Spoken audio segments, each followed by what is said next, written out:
মহালয়ার শুভেচ্ছা সবার জন্য। আজ মহালয়া, সবাইকে সকাল সকাল উঠেছ। আমি সকালে অনেক সকাল উঠেছি, তাড়াতাড়ি উঠে সব কিছু কাজ টাজ হয়ে গেলে 6টার মধ্যে ঠাকুর টুকুর দেওয়া শেষ। এখন আমি বেরোবো, একটু মন্দিরে গিয়ে ঘুরে আসি।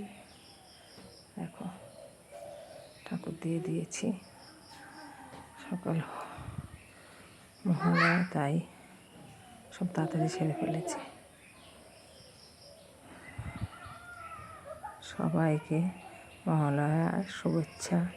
মা আজকে আগমন হলো, বসলো।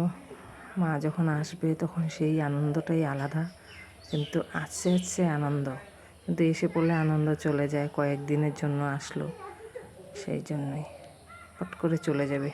দিন আর কি ধরে রাখা যায়? মাও আসে আর চট করে চলে যায়। আসবে আসবে আসবে, সেটাই কিন্তু আনন্দটা আলাদা।